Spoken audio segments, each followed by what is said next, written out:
स्कंद 10वा अध्याय 74वा. भगवंतांची अग्रपूजा आणि शिशुपालाचा उद्धार.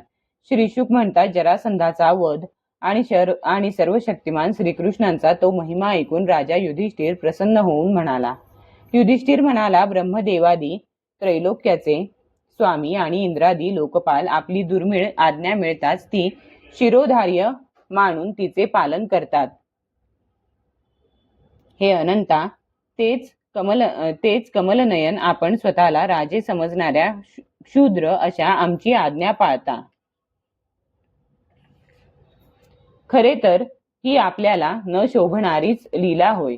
ज्याप्रमाणे उदय किंवा अस्तामुळे सूर्याचे तेज अधिक किंवा कमी होत नाही, त्याचप्रमाणे कोणत्याही कर्मामुळे आपला प्रभाव कमी जास्त होत नाही. कारण आपण एकमेवा द्वितीय परब्रह्म परमात्मा आहात.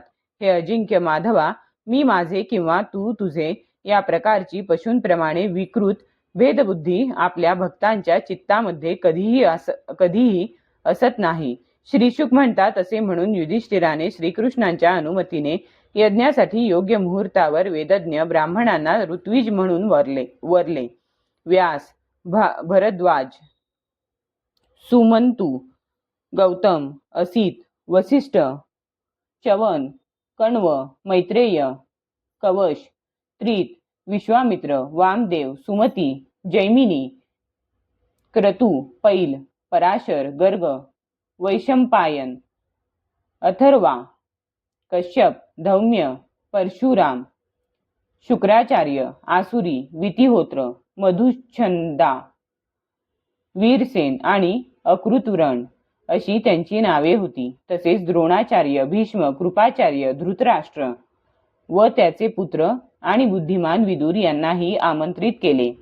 राजन राजसूय यज्ञ पाहण्यासाठी सर्व देशांतील राजे, त्यांचे मंत्री व सेवक तसेच ब्राह्मण, क्षत्रिय, वैश्य, शूद्र असे सर्व वर्णांचे लोकही तेथे आले. यानंतर ऋत्विजांनी सोन्याच्या नांगराने यज्ञभूमी नांगरून युधिष्ठिराला शास्त्रानुसार यज्ञाची दीक्षा दिली. प्राचीन काळी वरुण देवाच्या यज्ञामध्ये ज्याप्रमाणे यज्ञपात्रे सोन्याची होती, त्याचप्रमाणे युधिष्ठिराच्या यज्ञामध्ये सुद्धा होती. पांडुनंदन युधिष्ठिराच्या निमंत्रणानुसार ब्रह्मदेव, शंकर, इंद्रादी लोकपाल आपल्या गणांसह सिद्ध आणि गंधर्व, विद्याधर, नाग, मुनी, यक्ष, राक्षस, पक्षी, किन्नर, चारण, राजे, राण्या वगैरे निरनिराळ्या ठिकाणांहून तेथे आले. कृष्ण भक्ताने राजसूय यज्ञ करणे हे योग्यच आहे असे सर्वांना वाटले. त्यात त्यांना आश्चर्य वाटले नाही. जसा पूर्वी देवांनी वरुणाकडून यज्ञ करविला होता, त्याप्रमाणे यावेळी देवांसारख्या तेजस्वी ऋत्विजांनी युधिष्ठिराकडून विधीपूर्वक राजसूय यज्ञ करविला. सोमरस काढण्याच्या दिवशी युधिष्ठिराने पूज्य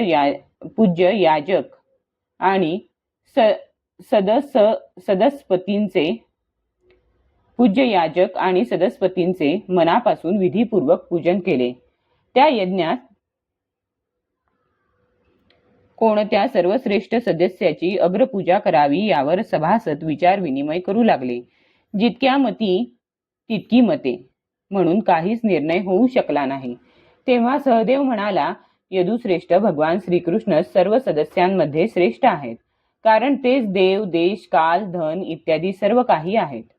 हे सर्व विश्व ज्यांचे स्वरूप आहे, सर्व यज्ञ सुद्धा ज्यांची रूपे आहेत, तसेच अग्नी, आहुती, मंत्र ही ज्यांची रूपे आहेत, ज्ञान मार्ग आणि भक्ती मार्ग हे दोन्हीही ज्यांच्या प्राप्तीसाठीच आहेत, असे हे एकटेच आहेत. सभासदांनो, हेच एक अद्वितीय ब्रह्म आहेत. हे संपूर्ण जगत यांचेच स्वरूप आहे. हे अजन्मा असून स्वतःच विश्वाची उत्पत्ती, पालन आणि संहार करतात. सगळे जग ज्यांच्या कृपेने अनेक प्रकारच्या कर्मांचे अनुष्ठान करून चारही पुरुषार्थांचे फळ प्राप्त करून घेते. म्हणून त्याच या सर्वांमध्ये श्रेष्ठ अशा भगवान श्रीकृष्णांचीच अग्रपूजा करा. त्यांची पूजा करण्याने चराचराच्या आत्म्याचीच पूजा होणार आहे. आपण दिलेले अनंत व्हावे असे वाटत असेल तर चराचराचा अंतरात्मा भेदरहित, विकाररहित तसेच परिपूर्ण अशा भगवान श्रीकृष्णांची अग्रपूजा करावी. भगवंतांचा महिमा जाणणारा सहदेव एवढे बोलून गप्प बसला. ते ऐकून सर्व महात्म्यांनी अगदी योग्य असे म्हणून सहदेवाच्या म्हणण्याचे समर्थन केले. सर्वांचा हा पाठिंबा ऐकून व सभासदांचे मनोगत जाणून युधिष्ठिराने मोठ्या आनंदाने व प्रेमभराने श्रीकृष्णांची यथासांग पूजा केली. प्रथम त्याने भगवंतांचे चरण प्रक्षालन केले आणि ते त्रिभुवनाला पावन करणारे चरणतीर्थ पत्नी, भाऊ, मंत्री आणि कुटुंबियांसह अतिशय आनंदाने आपल्या मस्तकावर धारण केले. त्याने भगवंतांना पितांबर आणि मौल्यवान अलंकार अर्पण केले. त्यावेळी त्याचे डोळे आनंदाश्रूंनी इतके भरून आले होते की तो भगवंतांना नीट पाहूही शकत नव्हता. भगवान श्रीकृष्णांची अशा प्रकारे केलेली पूजा पाहून सर्व लोक हात जोडून नमो नमः, जय जय असा त्यांचा जय जयकार करून त्यांना नमस्कार करू लागले. त्याच वेळी आकाशातून आपोआप पुष्पवृष्टी होऊ लागली. शिशुपालाने हे सर्व पाहिले. श्रीकृष्णांचे गुण ऐकून त्याला अतिशय राग आला आणि तो आसनावरून उठून उभा राहिला आणि भर सभेत हात उंचावून मोठ्या क्रोधाने कोणाची भीड न ठेवता भगवंतांना अर्वाच्य शब्द बोलू लागला.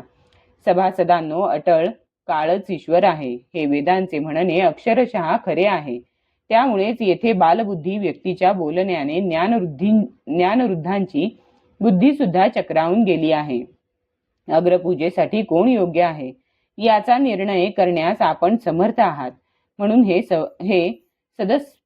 हे सदस्पतींनो, कृष्ण अग्रपूजेसाठी योग्य आहे हे अजाण सहदेवाचे बोलणे तुम्ही मान्य करू नका. येथे तपस्वी, विद्वान, व्रते धारण करणारे, ज्ञानाने पाप नाहीसे केलेले, लोकपालांनीही पूजिलेले ब्रह्मनिष्ठ श्रेष्ठ ऋषी आहेत. सभेतील श्रेष्ठांना सोडून हा कुलाला कलंक असलेला गोपाळ अग्रपूजेचा अधिकारी कसा होऊ शकेल बरे? कावळा कधी यज्ञाच्या पुरोडाशाचा अधिकारी होऊ शकतो काय?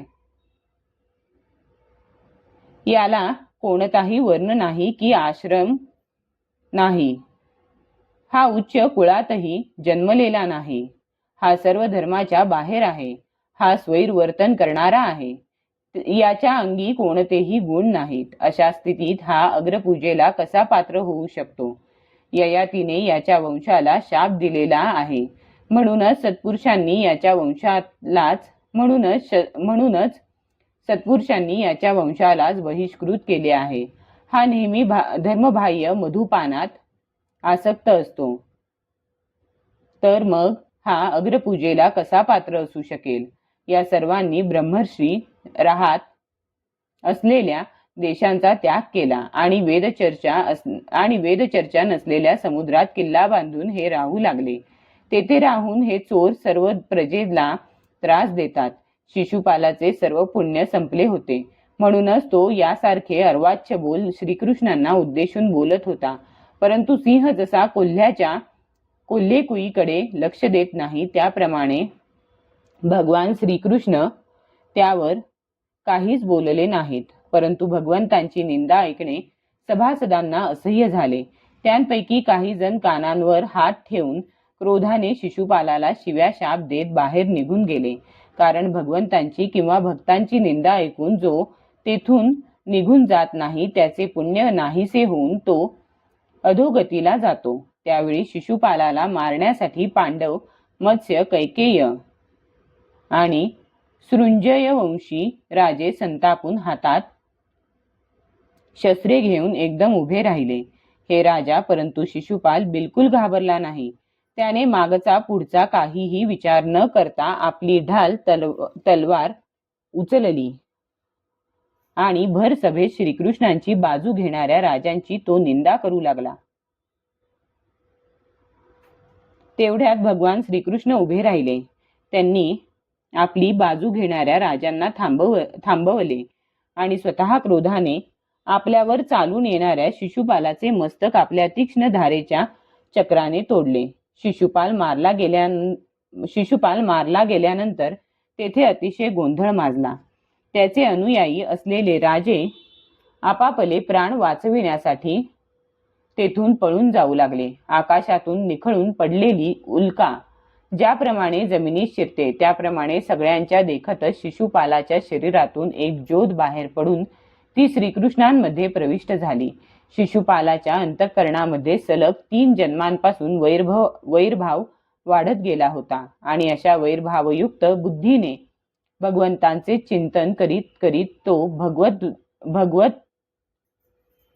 भगवद्रूप झाला. कारण नव्या जन्माला भावच कारणीभूत असतो.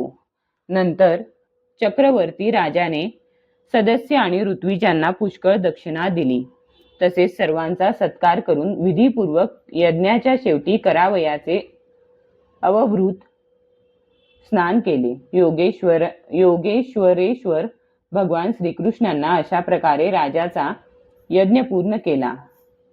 योगेश्वरेश्वर भगवान श्रीकृष्णांनी अशा प्रकारे राजाचा यज्ञ पूर्ण केला आणि बांधवांच्या विनंतीवरून काही महिने ते तेथेच राहिले. त्यानंतर युधिष्ठिराची इच्छा नसतानाही भगवान श्रीकृष्णांनी त्यांचा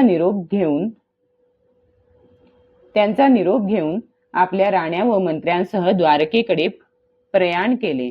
वैकुंठवासी जय आणि विजय यांना सनकादी ऋषींच्या शापामुळे वारंवार जन्म घ्यावा लागला. हे आख्यान मी तुला अतिशय विस्तारपूर्वक सांगितले. अवभृत स्नान करून महाराज युधिष्ठिर ब्राह्मण आणि क्षत्रियांच्या सभेमध्ये देवराज इंद्राप्रमाणे शोभून दिसू लागला. राजाने देव, मनुष्य आणि गंधर्वादिकांचा यथायोग्य सत्कार केला. नंतर ते सर्वजण भगवान श्रीकृष्ण व राजसूय यज्ञाची प्रशंसा करीत आनंदाने आपापल्या लोकी निघून गेले. ज्याला पांडवांच्या या उज्ज्वल राज्यलक्ष्मीचा उत्कर्ष सहन झाला नाही तो पापी, कलहप्रेमी आणि कुरुकुलाचा रोग असलेला दुर्योधन मात्र दुःखी झाला. जो कोणी शिशुपालवध, जरासंधवध, कैदी, राजांची मुक्तता आणि यज्ञ या श्रीकृष्णांच्या लीलांचे कीर्तन करील त्याची सर्व पापांपासून सुटका होईल. अध्याय 74 समाप्त.